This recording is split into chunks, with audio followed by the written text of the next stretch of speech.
ನಮಸ್ತೆ ಎಲ್ರಿಗೂ, welcome to Soumya's kitchen. So ತುಂಬ ದಿನ ಆದಮೇಲೆ ಮತ್ತೆ ವಿಡಿಯೋ ಮಾಡ್ತಾಯಿದ್ದೀನಿ. ಸೊ ಇವತ್ತು ಮಾಡ್ತಿರೋದು ನೆಲ್ಲಿಕಾಯಿ ಅನ್ನ, ನೆಲ್ಲಿಕಾಯಿ ರೈಸ್, ಬೆಟ್ಟದ ನೆಲ್ಲಿಕಾಯಿ ರೈಸು. ಬನ್ನಿ ಇದು ಹೇಗೆ ಮಾಡೋದಂತ ನೋಡೋಣ. ಮೊದಲೇದಾಗಿ ಇದಕ್ಕೆ ಬೇಕಾಗಿರೋ ಪದಾರ್ಥಗಳು ನೆಲ್ಲಿಕಾಯಿ, ಬೆಟ್ಟದ ನೆಲ್ಲಿಕಾಯಿನ ನಾನಿಲ್ಲಿ ತುರಿದಿಟ್ಕೊಂಡಿದ್ದೀನಿ.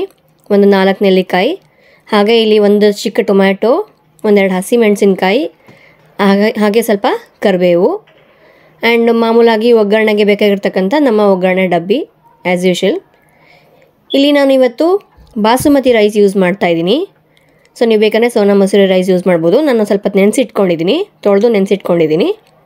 ಬನ್ನಿ ಇದನ್ನು ಹೇಗೆ ಮಾಡೋದು, ತುಂಬ ಸಿಂಪಲ್ ಆಗಿರ್ತಕ್ಕಂಥ ಈ ನೆಲ್ಲಿಕಾಯಿ ರೈಸ್ ಹೇಗೆ ಮಾಡೋದು ನೋಡೋಣ. ಇವತ್ತು ನಾನು ಈ ರೈಸ್ ಐಟಮ್ನ ಡೈರೆಕ್ಟ್ ಓಪನ್ ಪ್ಯಾನಲ್ಲೇ ಮಾಡ್ತಾ ಇರೋದು. ನೀವು ಬೇಕಂದರೆ ಕುಕ್ಕರ್ ಯೂಸ್ ಮಾಡ್ಕೋಬೋದು. ಸೊ ಒಂದು ಪ್ಯಾನ್ಗೆ ಒಂದು 3 ರಿಂದ 4 ಚಮಚ ಎಣ್ಣೆ ಹಾಕ್ಕೊಂಡ್ಬಿಟ್ಟು ಕಾಯಿಸ್ಕೋಬೇಕು. ಕಾಯಿಸ್ಕೊಂಡು ಉಳಿದಿರ್ತಕ್ಕಂಥ ನಾವು ಒಗ್ಗರಣೆಗೆ ಏನು ಮಾಡ್ಕೊತೀವಲ್ವ, ಸೇಮ್ ಚಿತ್ರಾನ್ನಕ್ಕೆ ಏನು ಮಾಡ್ಕೊತೀವೋ ಅದನ್ನೇ ಯೂಸ್ ಮಾಡ್ಕೊಳ್ಳೋದು. ಈಗ ನಾನು ಕಡಲೆ ಬೀಜ ಹಾಕ್ತಾಯಿದ್ದೀನಿ ಈಗ. ಸೊ ಕಡಲೆ ಬೀಜ ಬೇಡ ತಿನ್ನಲ್ಲ ಅನ್ನೋರು ಸ್ಕಿಪ್ ಮಾಡ್ಬೋದು. ಅದ್ರ ಬದಲಾಗಿ ನಿಮಗೆ ಸೀಸ್ನಲ್ ಆಗಿ ಬಟಾಣಿ ಕಾಳು ಸಿಕ್ಕರೆ ಬಟಾಣಿ ಕಾಳನ್ನು ಹಾಕೋಬೋದು. ಈಗ ಈ ಕಡಲೆ ಬೀಜನ ಅಥವಾ ಶೇಂಗಾನ ಸ್ವಲ್ಪ ಕೆಂಪಗಾಗೋವರೆಗೂ ಹುರ್ಕೋಬೇಕು. ನಾವು ನೆಲ್ಲಿಕಾಯಿ ಯೂಸ್ ಮಾಡ್ಕೊಂಡ್ಬಿಟ್ಟು ಚಿತ್ರಾನ್ನ ಮಾಡ್ತೀವಿ, ಅದು ಸರ್ವೇ ಸಾಮಾನ್ಯ. ಬಟ್ ಇದು ಒಂಥರ ಡಿಫ್ರೆಂಟ್ ಆಗಿದೆ. ಏನಂದರೆ ಅಕ್ಕಿನ ಹಾಕಿಬಿಟ್ಟು ಅದರ ಜೊತೆಗೆ ಬೇಯಿಸೋದು ಸ್ವಲ್ಪ ಡಿಫ್ರೆಂಟ್ ಆಗಿರುತ್ತೆ. ಈಗ ಇದಕ್ಕೆ ಕಡಲೆಬೇಳೆ ಮತ್ತು ಉದ್ದಿನಬೇಳೆ 1 ಚಮಚ ಹಾಕ್ತಾಯಿದ್ದೀನಿ. ಇದು ಕೂಡ ಒಂಚೂರು ಹೊಂಬಣ್ಣ ಬರೋವರೆಗೂ ಹುರ್ಕೋಬೇಕು. ಇನ್ನು ಬೆಟ್ಟದ ನೆಲ್ಲಿಕಾಯಿ ಕೇಳಬೇಕಾಗಿಲ್ಲ, ಎಲ್ಲ ಸೀಸನಲ್ಲೂ ಸಿಗುತ್ತೆ ನಮಗೆ. ಸೊ ನಾರ್ಮಲಾಗಿ ಬೇರೆ ಚಿತ್ರಾನ್ನ ಅಥವಾ ಟೊಮ್ಯಾಟೊ ಬಾತು, ರೈಸ್ ಬಾತು ಇವೆಲ್ಲ ಮಾಡ್ಕೊಂಡು ಬೋರ್ ಅನಿಸಿದಾಗ ಈ ಥರದ್ದೊಂದು ರೈಸ್ ಮಾಡಿಕೊಂಡ್ರೆ ಚೆನ್ನಾಗಿರುತ್ತೆ, ಡಿಫ್ರೆಂಟ್ ಆಗಿರುತ್ತೆ. ಇದು ನೀವು ತಿಂದಿರಲ್ಲ, ಡಿಫ್ರೆಂಟ್ ಟೇಸ್ಟೇ ಆಗುತ್ತೆ. ಹಾಗೆ ಇವತ್ತು ನಾನು ಇಲ್ಲಿ ಇದಕ್ಕೆ ಈರುಳ್ಳಿ ಬೆಳ್ಳುಳ್ಳಿ ಏನು ಯೂಸ್ ಮಾಡ್ತಾಯಿಲ್ಲ. ಈಗ ಸಾಸಿವೆ ಹಾಕ್ತಾಯಿದ್ದೀನಿ. ಸಾಸಿವೆ ಸ್ವಲ್ಪ ಚಟ ಅಂದ ತಕ್ಷಣ ನೆಕ್ಸ್ಟ್ ಇದಕ್ಕೆ ಜೀರಿಗೆ ಹಾಕೋತಾ ಇದ್ದೀನಿ. ಸೊ ಇದಾದಮೇಲೆ ಈಗ ನಾವು ತುರಿದಿರ್ತಕ್ಕಂಥ ನೆಲ್ಲಿಕಾಯಿ ಇದೆಯಲ್ವ, ನೆಲ್ಲಿಕಾಯಾಗಿ ಹಸಿಮೆಣಸಿನ್ಕಾಯಿ ಮತ್ತು ಟೊಮ್ಯಾಟೊ 3 ಹಾಕ್ಕೊಂಡ್ಬಿಡೋಣ.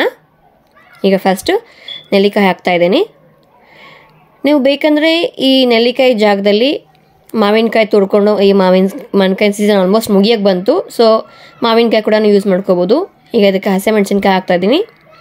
ನೆಕ್ಸ್ಟ್ ಟೊಮ್ಯಾಟೊ 1 ಟೊಮ್ಯಾಟೊ ತೊಗೊಂಡಿದ್ದೀನಿ. ಇಲ್ಲಿ ಸಾಕಾಗತ್ತೆ, ತುಂಬ ಜಾಸ್ತಿ ಬೇಡ, ಯಾಕಂದರೆ ಆ ನೆಲ್ಲಿಕಾಯಿ ಫ್ಲೇವರ್ ಹೊರಟೋಗುತ್ತೆ ಟೊಮ್ಯಾಟೊ ಜಾಸ್ತಿ ಹಾಕಿದರೆ. ಸೊ ಸಿಂಪಲ್ ಆಗಿರಲಿ ಅಂತ ಒಂದೇ ಒಂದು ಟೊಮೆಟೊ ಹಾಕ್ತಾ ಇರೋದು. ಈಗ ಇದನ್ನು ಒಂದು 2 ನಿಮಿಷ ಚೆನ್ನಾಗಿ ಬಾಡಿಸ್ಕೊಳ್ಳೋಣ. ಇನ್ನು ನೆಲ್ಲಿಕಾಯಿ ವಿಷಯಕ್ಕೆ ಬಂದರೆ, ನೆಲ್ಲಿಕಾಯಿ ನಮ್ಮ ಆರೋಗ್ಯಕ್ಕೆ ತುಂಬಾ ಒಳ್ಳೆಯದು. ಆದಷ್ಟು ನಿತ್ಯದಲ್ಲಿ ಬಳಕೆ ಮಾಡಿದ್ರೆ ಇನ್ನೂ ತುಂಬಾ ಒಳ್ಳೆಯದು. ವಿಟಮಿನ್ ಸಿ ಹೇರಳವಾಗಿರುತ್ತೆ ಈ ನೆಲ್ಲಿಕಾಯಿ, ಎಸ್ಪೆಷಲಿ ಬೆಟ್ಟದ ನೆಲ್ಲಿಕಾಯಲ್ಲಿ. ಯೂಶ್ವಲಿ ಈಗ ಎಲ್ಲ ಹೊರಗಡೆ ಆಮ್ಲ ಪೌಡ್ರ್ ಅಂತ ಸಿಗುತ್ತೆ, ಅದನ್ನು ಯೂಸ್ ಮಾಡ್ತಾರೆ. ಸೊ ಹಸಿ ಸಿಕ್ಕಾಗ ಹಸಿದನ್ನು ಯೂಸ್ ಮಾಡ್ಕೋಬೇಕು.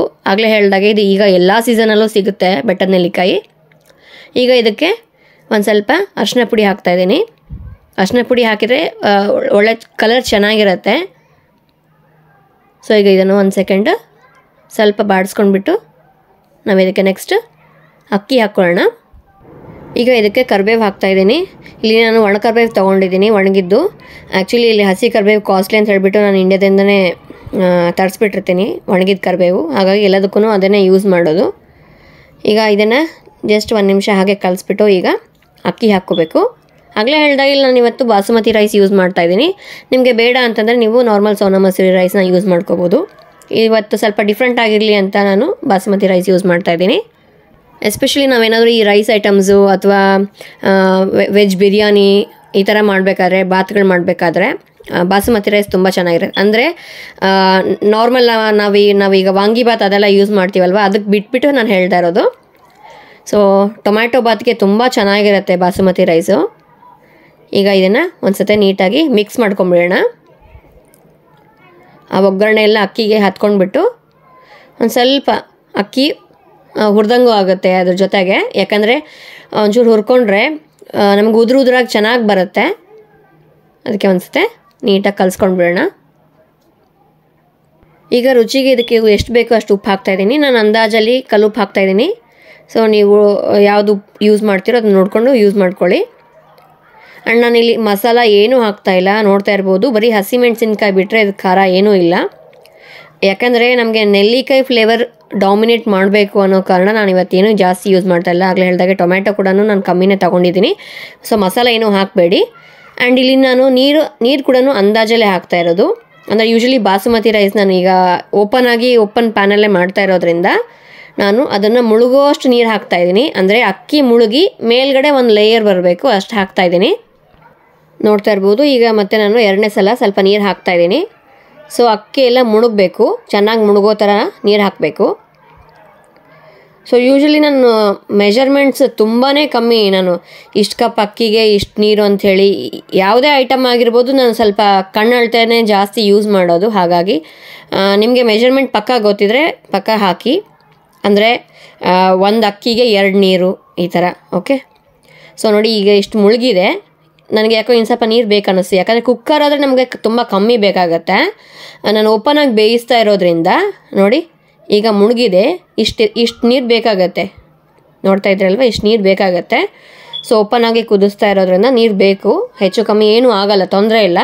ಕುಕ್ಕರಲ್ಲಿ ಮಾತ್ರ ಕರೆಕ್ಟಾಗಿ ಪರ್ಫೆಕ್ಟಾಗಿ ಹಾಕ್ಬೇಕು ನಾವು, ಯಾಕಂದರೆ ಪ್ರೆಷರ್ ಕೊಡುತ್ತಲ್ವ ಅದು. ಹಾಗಾಗಿ ಈಗ ಇದನ್ನು ಒಂದು ಸತ ಮಿಕ್ಸ್ ಮಾಡ್ಕೊಂಬಿಡೋಣ. ನೋಡಿ ಈಗ 5 ನಿಮಿಷ ಆಗಿದೆ. ನೋಡ್ತಾ ಇರ್ಬೋದು ಚೆನ್ನಾಗಿ ಕುದೀತಾ ಇದೆ. ನಾನು ಹೈ ಫ್ಲೇಮಲ್ಲೇ ಇಟ್ಟು ಕುದಿಸ್ತಾ ಇದ್ದೀನಿ. ಸೊ ಫಸ್ಟ್ ಒಂದು 5 ರಿಂದ 6 ನಿಮಿಷ ಹೈ ಫ್ಲೇಮಲ್ಲೇ ಇಡಬೇಕು. ನೀಟಾಗಿ ಕಂಪ್ಲೀಟಾಗಿ ಒಂದು ಬಾಯ್ಲ್ ಬಂದ ತಕ್ಷಣ ಅದನ್ನು ಮತ್ತೆ ಮೀಡಿಯಮ್ ಫ್ಲೇಮ್ಗೆ ಹಾಕ್ಬಿಡಿ. ಓಕೆ. ಸೊ ಈ ಥರ ಒಂದು ಸತಿ ಕಲಿಸ್ಬಿಟ್ಟು ಮೀಡಿಯಮ್ ಫ್ಲೇಮ್ಗೆ ಹಾಕಿ ಇದಕ್ಕೆ ಒಂದು ಮುಚ್ಚಳನ ಮುಚ್ಚಿಟ್ಬಿಡೋದು. ಸೊ ಆವಾಗ ಅಕ್ಕಿ ನೀಟಾಗಿ ಬೇಯುತ್ತೆ. ಈಗ ಆಲ್ಮೋಸ್ಟ್ ಅರ್ಧ ಬೆಂದಿದೆ. ನೋಡ್ತಾ ಇರ್ಬೋದು ಅಕ್ಕಿ ಕಾಳೆಲ್ಲ ಉದ್ದುದ್ದಾಗಿದೆ. ಈಗ ಈ ಟೈಮ್ಗೆ ನಾವು ಮುಚ್ಚಿಟ್ಬಿಟ್ರೆ ಸಖತ್ತಾಗಿ ನೀಟಾಗಿ ಬೇಯುತ್ತೆ. ಮೀಡಿಯಮ್ ಫ್ಲೇಮ್ಗೆ ಹಾಕೋದನ್ನು ಮರಿಬೇಡಿ. ಮೀಡಿಯಮ್ ಫ್ಲೇಮ್ಗೆ ಹಾಕಿ ನಾವು ಈಗ ಮುಚ್ಚಿಡೋಣ. ನೋಡಿ ಅದಕ್ಕೆ ಪರ್ಫೆಕ್ಟ್ ಆಗಿರ್ತಕ್ಕಂಥ ಒಂದು ಲಿಡ್ಡನ್ನು ನೀಟಾಗಿ ಮುಚ್ಚಿಡ್ತಾ ಇದ್ದೀನಿ. ಈಗ ಎಕ್ಸಾಕ್ಟ್ಲಿ 7 ನಿಮಿಷ ಆಗಿದೆ ಮುಚ್ಚಿಟ್ಟು ತೆಗಿತಾ ಇದ್ದೀನಿ. ನೋಡಿ ಪರ್ಫೆಕ್ಟಾಗಿ ಕುಕ್ ಆಗಿದೆ. ನೋಡ್ತಾ ಇರ್ಬೋದು ಕಾಣಿಸ್ತಾ ಇದೆ ಅನ್ನ ಎಷ್ಟು ಚೆನ್ನಾಗಿ ಉದ್ರುದ್ರಾಗಿದೆ. ನೋಡಿ ತುಂಬ ಚೆನ್ನಾಗಾಗಿದೆ, ಪರ್ಫೆಕ್ಟಾಗಿ ಆಗಿದೆ. ಸ್ಟಾರ್ಟಿಂಗಲ್ಲಿ ನಿಮ್ಗೆ ಅನಿಸಿರ್ಬೋದು ನೀರು ಜಾಸ್ತಿ ಆಗಿದೆನೋ ಅಂತ ಅನಿಸಿರ್ಬೋದು. ಇಲ್ಲ, ನಾವು ಇಲ್ಲಿ ಓಪನಾಗಿ ಮಾಡ್ತಾ ಇರೋದ್ರಿಂದ ನೀರು ನಡೆಯುತ್ತೆ. ನಾನು ಅದಕ್ಕೆ ಫಸ್ಟ್ ಒಂದು 5 ನಿಮಿಷ ಹೈ ಫ್ಲೇಮಲ್ಲಿ ಬೇಯಿಸ್ಕೊಂಡಿದ್ದು. ಯಾಕಂದರೆ ಓಪನಾಗಿ ಹೈ ಫ್ಲೇಮಲ್ಲಿ ಬೇಯಿಸ್ಕೊಂಡ್ರೆ ಏನಾಗುತ್ತೆ, ಎಕ್ಸ್ಟ್ರಾ ನೀರೆಲ್ಲ ಆವಿರಿ ಆಗೋಗುತ್ತೆ. ಸೊ ಅದಕ್ಕೆ ಅಕ್ಕಿಗೆ ಎಷ್ಟು ಬೇಕೋ ಅಷ್ಟು ಮಾತ್ರ ಇಟ್ಕೊಳ್ಳುತ್ತೆ. ನೋಡಿ ತುಂಬ ಚೆನ್ನಾಗಾಗಿದೆ. ಇದಕ್ಕೆ ನಾವು ಎಕ್ಸ್ಟ್ರಾ ಮಸಾಲ ಏನೂ ಹಾಕಿಲ್ಲಲ್ಲ, ಸಿಂಪಲ್ಲಾಗಿರುತ್ತೆ. ಈಗ ಏಜ್ ಆಗಿರೋರು ಮಕ್ಕಳು ಎಲ್ಲರೂ ತಿನ್ಬೋದು. ಮಸಾಲ ಆಗಲೇ ಹೇಳ್ದಾಗೆ ಬೇಡ, ಏನು ಹಾಕಬೇಡಿ. ನೆಲ್ಲಿಕಾಯಿ ಫ್ಲೇವರ್ ಡಾಮಿನೇಟ್ ಆಗಬೇಕು ನಮಗೆ. ನೋಡಿ ಈಗ ಪರ್ಫೆಕ್ಟಾಗಿ ಆಗಿದೆ.